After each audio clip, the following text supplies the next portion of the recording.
எல்லோருக்கும் வணக்கம். என் லைஃப்பில் இந்த மாதிரி ஒரு பெயின்ஃபுல்லான ஒரு சுச்சுவேஷனை நான் ஃபேஸ் பண்ணதே கிடையாது.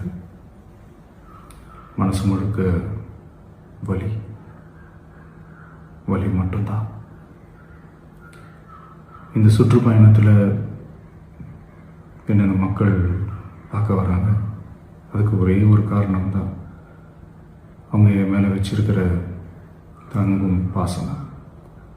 அந்த அன்புக்கும் பாசத்துக்கும் நான் எப்பவும் கடமைப்பட்டிருக்கிறேன். அதனால தான் இந்த சுற்றுப்பயணத்தில் மற்ற எல்லா விஷயங்களையும் தாண்டி மக்களுடைய சேஃப்டி, அதில் எந்த காம்ப்ரமைஸும் பண்ணிடக்கூடாதுன்றதுக்காக தான் அது என் மனசில் ரொம்ப ஆழமாக இருக்கும் அந்த எண்ணம். அதனால தான் இந்த அரசியல் காரணங்கள் எல்லாத்தையும் தவிர்த்துட்டு ஒதுக்கி வச்சுட்டு மக்களுடைய சேஃப்டி மட்டும் மைண்டில் வச்சுக்கிட்டு அதுக்கான இடங்களை சூஸ் பண்ணுறது, அதுக்கான இடங்களை பார்த்து பெர்மிஷன் கேட்குறது, போலீஸ் டிபார்ட்மெண்ட்டில் அதை ரிக்வெஸ்ட் பண்ணி கேட்போம். ஆனால்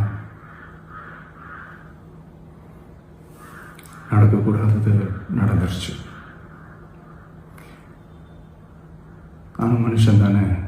அந்த நேரத்தில் அத்தனை பேர் பாதிக்கப்பட்டு இருக்கும்போது எப்படி அந்த ஊரை விட்டுட்டு என்னால் கிளம்பி வர முடியும்?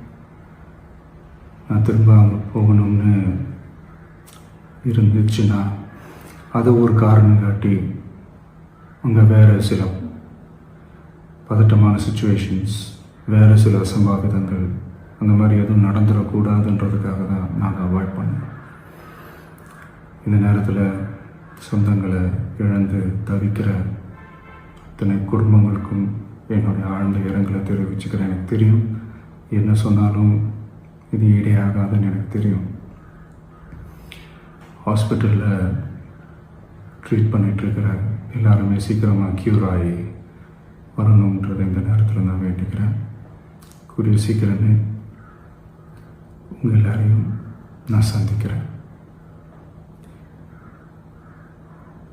இந்த நேரத்தில் எங்களுடைய வலிகளை, எங்களுடைய நிலைமையை புரிஞ்சுக்கிட்டு எங்களுக்காக பேசின அரசியல் கட்சிகளை சார்ந்த நண்பர்கள், தலைவர்கள் அனைவருக்கும் என்னுடைய நன்றியை தெரிவிச்சுக்கிறேன். கிட்டத்தட்ட ஒரு 5 மாவட்டத்துக்கு பிரச்சாரத்துக்கு போனோம். இந்த மாதிரி எதுவுமே நடக்கல. ஆனால் கரூரில் மட்டும் ஏன் எப்படி நடக்குது?